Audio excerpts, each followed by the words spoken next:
आज हम एक्सप्लेन करने वाले एक हॉरर ज़ॉम्बी मूवी बेन फ्रिजू। ये मूवी पिछले साल ही रिलीज हुई थी।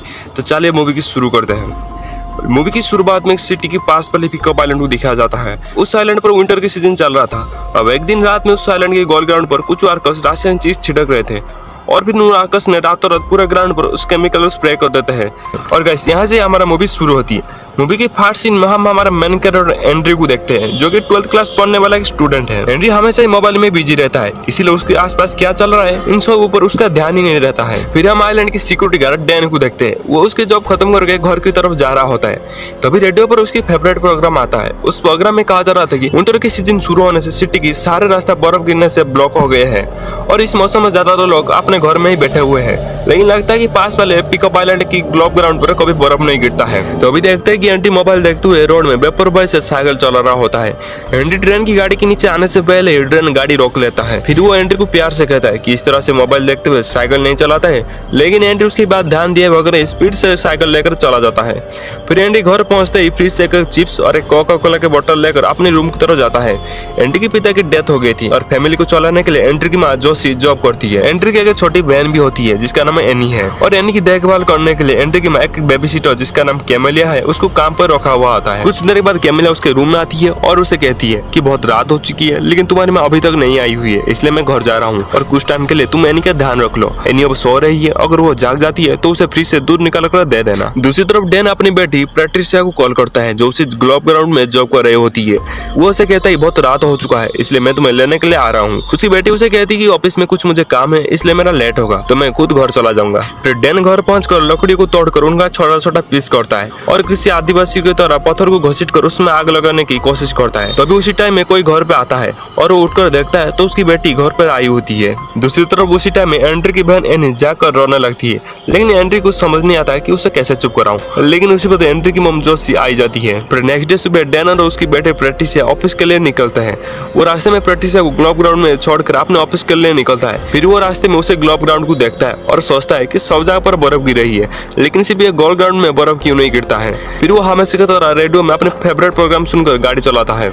और यहाँ दूसरी तरफ एंड्री सो रही होती है तभी उसे उसकी मॉम उठाती है और कहती है कि कैमिला अब तक नहीं आई है और मैं ऑफिस के लिए लेट हो रहा हूँ इसलिए तुम एनी की ध्यान रख लो। और ये कहकर जोशी जॉब के लिए निकल जाता है। फिर एंड्री स्कूल के लिए रेडी होता है और अपनी मॉम को कॉल करता है लेकिन उसकी मॉम कॉल नहीं उठाती। तो एंड्री उसे एक वॉइस मैसेज भेजता है कि मेरा स्कूल जाने के टाइम हो चुका है लेकिन कैमिला अभी भी नहीं आई है तो मैं घर पर ही रुक जाता हूँ एनी की ध्यान रखने के लिए।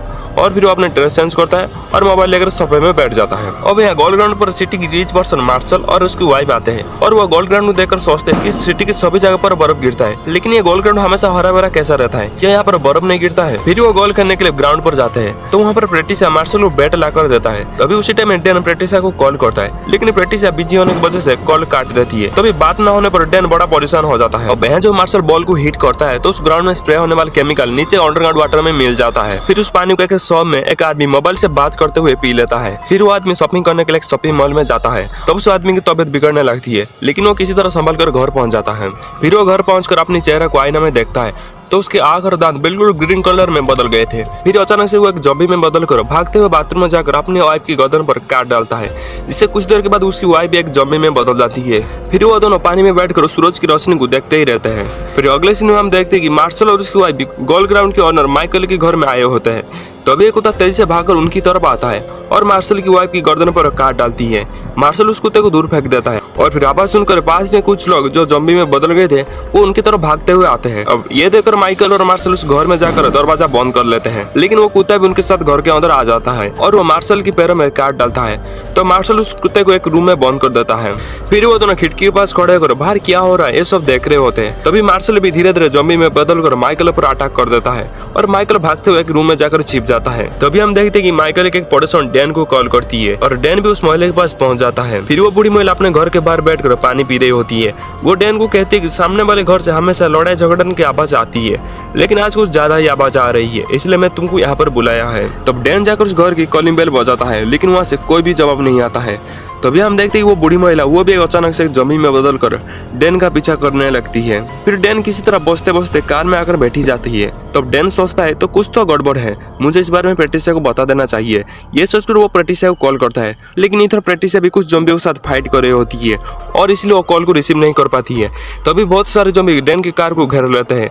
डैन सोचता है कि यहाँ रुकना सेफ नहीं है, इसलिए वो अपनी कार को लेकर पेट्रिसिया के ऑफिस तरफ जाता है। यहाँ जोशी एंड्री की भेजी हुई वॉइस मैसेज सुनकर ऑफिस से हाफ टाइम करके घर आ जाती है। कुछ देर के बाद जोशी वर्कआउट कर रही होती है। तभी जोशी एंड्री से कहती है कि एनी को दूध पिला दो। फिर एंडी पाइप से पानी भरने के लिए जाता है। तभी जोशी उसे कहती कि पाइप का पानी मत यूज करो, फ्रिज में रखा हुआ बोतल का पानी यूज करो। फिर एंडी भी बोतल के पानी को दूध में मिलाकर एनी को दे देती है। अब रात में एंडी फ्रिज से कोका कोला का कैन निकालता है और कैन के ढक्कन को खोलता है तो उसकी आवाज सुनकर सोफे में बैठी हुई जोशी अचानक से उठी जाती है।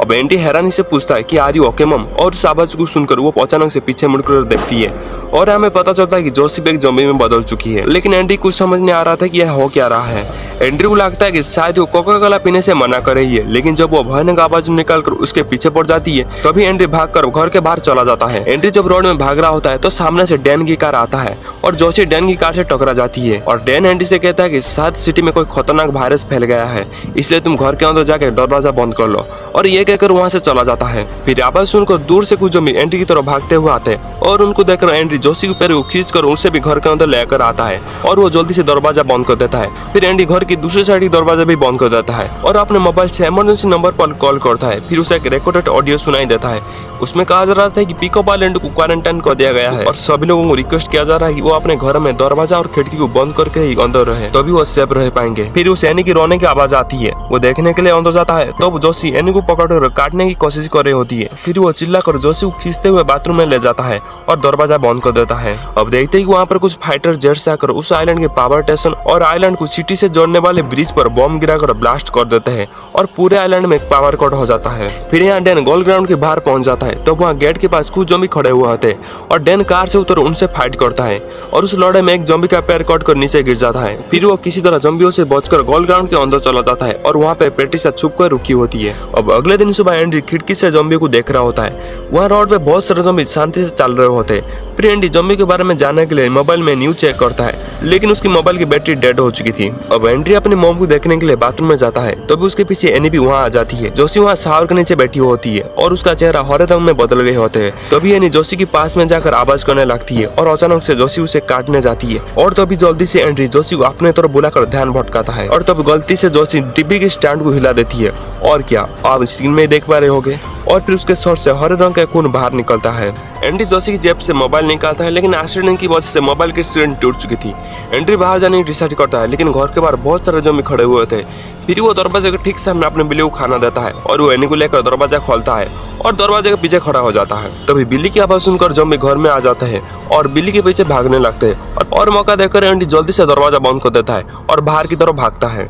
वो भागते भागते एक शॉपिंग स्टोर में पहुंच जाता है और हेल्प हेल्प चिल्लाता है और तभी आवाज सुनकर सभी ओर से ज़ॉम्बी उसके तरफ भागते हुए आते हैं। तभी डैन दरवाजा खोलकर उससे अंदर तरफ खींच लेता है और दरवाजा बंद कर लेता है। फिर एंडी स्टोर में खाने की कुछ चीज ढूंढता है तब उसे शीशे में कवर एक रूम में एक ज़ॉम्बी दिखता है।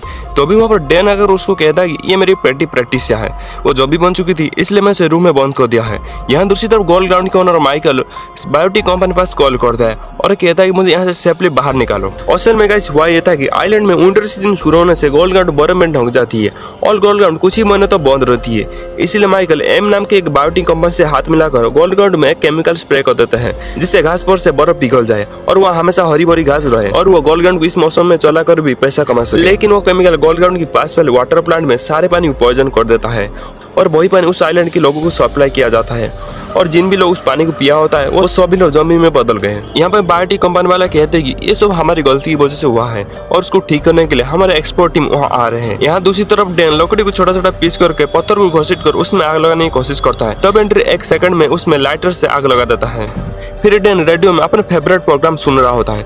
उसमें एक आदमी प्रोग्राम होस्ट से पूछता है कि ये वायरस कैसे फैलता है, पानी से, हवा से या पूरी कोई टेररिस्ट का काम है। तब उस सवाल का जवाब देने के लिए प्रोग्राम होस्ट अपने स्टाइल में कहता है कि ये वायरस कैसे कैसा फैलता है इसका जानकारी अभी तक हमें नहीं मिला है और हम उस आइलैंड पर भी नहीं रहते हैं, इसलिए इसका मेन रीजन क्या है यह हम नहीं पहचान पाए हैं। और आशा करते हैं गवर्नमेंट इस सिचुएशन को अच्छे से हैंडल कर ले और सभी लोगों की जान बचा ले। और ये कहकर वो लाइन काट देता है। तो एंडी डैन से कहता कि इस आइलैंड में लगभग सभी लोग ज़ॉम्बी बन चुके हैं, लेकिन मैं और आप ही बचे हुए हैं, फिर ये वायरस कैसे फैलता है। तो डैन कुछ ही देर सोचकर कहता कि जरूर ये वायरस पानी से फैल रहा है, मैंने काल से पानी नहीं पिया है और तुम भी सोचकर देखो तुमने काल से पानी पिया है कि नहीं। और एंड्री भी सोचकर कहता है कि हाँ मैंने भी काल से पानी नहीं पिया है। अब अगले दिन सुबह होते डैन और एंडी वहाँ से निकलने की तैयारी करते हैं और सभी ज़ॉम्बी सूरज की रोशनी को शांति से देख रहे होते हैं। लगता है कि इन ज़ॉम्बी को सूरज की रोशनी काफी पसंद है। तब एंडी कोई भी आवाज न करके शांति से कार में जाके बैठ जाता है और डैन पेट्रिसिया के सर पर एक आयरन की टोकरी पहनाकर उसको चेहरा को ढोंक देता है और उसे बाहर लेकर आता है। और तब वो डैन को काटने की कोशिश करता है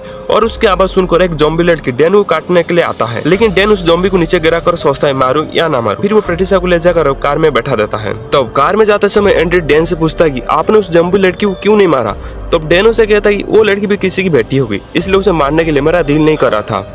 अब उस आइलैंड को तबाह करने वाले एम कंपनी उस प्रॉब्लम को ठीक करने के लिए 2 महिला को भेजती है। तो माइकल और एम कंपनी में बीच में साइन किया गया एग्रीमेंट को माइकल फाड़ देता है और उन लड़कियों से कहता है कि मैंने हमारे बीच में हुए सारे एग्रीमेंट को फाड़ दिया है, इसलिए तुम लोग गोल्ड ग्राउंड में एंटीवायरस की दवा स्प्रे करके यहाँ से चले जाओ। फिर वो दोनों महिला माइकल को एंटीवायरस दिखाते हैं जो कि सफेद रंग की बॉल जैसा दिख रहा था, लेकिन माइकल को जिंदा छोड़ना उनकी कंपनी के लिए खतरा हो सकता है। ये सोचकर वो दोनों लड़कियां माइकल को जबरदस्ती जहर पिला देते हैं। फिर माइकल को एक रूम में बंद कर देते हैं और माइकल के हाथ से एक एंटीवायरस नीचे गिर जाता है। यहाँ डैन और एंडी बातें कर रहे होते कि अगर इस वायरस की असली वजह पता चल जाए तो भी उसकी वैक्सीन बना जा सकता है। और तभी हम देखते हैं कि इन्फेक्शन वजह से पेट्रिसिया के हाथ निकल जाता है और इस बात से डैन बहुत उदास हो जाता है। एंडी पेट्रिसिया के जेब चेक करता है तो उसे पेट्रिसिया की मोबाइल मिलता है। पेट्रिसिया के मोबाइल में बैटरी फुल थी तो एंडी उस मोबाइल को अपने पास रख लेता है। फिर एंडी उस हाथ को ध्यान से देखता है तो हाथ में कई जगह पर घास उगी होती है। फिर वो डैन से कहता है कि ये सब गोल्ड क्लब वालों की वजह से हुआ है और ये वायरस उनकी वजह से इस तरह से फैल रहा है। अगर हम उनके घर जाते हैं तो हमको इस वायरस का सॉल्यूशन मिल सकता है। फिर वो माइकल के घर पर जाते हैं। यहाँ वो दोनों लेडीज अपने साथ मिले एंटीवायरस को गोल्ड ग्राउंड में लेकर जाते हैं। फिर वो एंटीवायरस को निकालकर घास पर गिरा देते और घास पर गिरते ही उस जगह पर धुआं निकलना शुरू हो जाता है। फिर कुछ समय के बाद डैन और एंडी माइकल के घर पर पहुंच जाते हैं। अब दरवाजा अंदर से बंद होने के कारण डैन चढ़कर टेरेस पर जाता है और वहां से घर के अंदर जाके दरवाजा खोलता है। फिर वो तीनों घर के अंदर जाते हैं। फिर एंडी वहां पर बहुत सारे चेयर को इकट्ठा करके एनी को बंद करता है ताकि एनी यहाँ से कहीं न जा पाए। फिर वो एनी को छोड़कर डैन के पास जाता है। फिर वो दोनों उस घर में कुछ ढूंढने लगते हैं। तब एंडी डैन से पूछता है कि हम यहाँ पर क्या ढूंढ रहे हैं। तब डैन कहता है इस बारिश के बारे में कुछ जानकारी मिल जाए तो इतना ही हमारे लिए काफी होगा। तो भी एनी की रोने की आवाज आती है और डैन एंड्री से कहता है कि तुम एनी के पास जाओ और वो क्यों रो रहा है जाके उससे देखो। अब एंड्री एनी को देखने के लिए जाता है तो वहाँ पर एनी नहीं होती है। फिर वो एनी को घर पर ढूंढता है। दूसरी तरफ डैन कुछ केमिकल के ड्रम को देखता है और फिर वो देखता है केमिकल ड्रम के पीछे एक टाइम बम रखा हुआ है और उसमें काउंटडाउन चल रहा होता है। तो केमिकल ड्रम से निकलने धुआं को डैन सूंघ लेता है। तब वो भी धीरे धीरे ज़ॉम्बी में बदलना शुरू हो जाता है, लेकिन वो किसी तरह टाइम ओवर होने से पहले उस टाइम बम के वायर को काट देता है जिससे वो टाइम बम डिफ्यूज हो जाता है। अब यहाँ ग्राउंड में खड़ी दोनों लड़कियां सोच रहे होते कि ये टाइम बम फटा क्यों नहीं और वो चेक करने के लिए अंदर जाते हैं। तब वहाँ एनी बैठी होती है। तब एक लड़की एनी के पास जाकर उसका हाथ को जमीन पर गिराती है और उसको इशारे से खाने को कहती है। तब एनी भी उस केमिकल को एक चॉकलेट समझकर खाने लगती है। अब यहाँ पर एंड्री एनी को ढूंढ रहा होता है और उसकी आवाज सुनकर वो दोनों लड़कियां दीवार के पीछे छुप जाते हैं। फिर जैसे ही एंड्री बाहर जा रहा होता है तो एक लड़की सामने से आ जाती है और एक लड़की एंड्री के पीछे आकर उसकी गला घोटने लगती है और सामने खड़ी लड़की एनी की मुंह बंद कर देती है। फिर वो उस केमिकल को एंड्री के मुंह में डालने लगती है, लेकिन तब तक एनी एक ज़ॉम्बी में बदलकर उस लड़की की उंगली को काट देती है। और उसी समय डैन भी एक ज़ॉम्बी में बदलकर पीछे से दौड़कर आता है और एंड्री के पीछे खड़ी लड़की को डैन काट लेता है।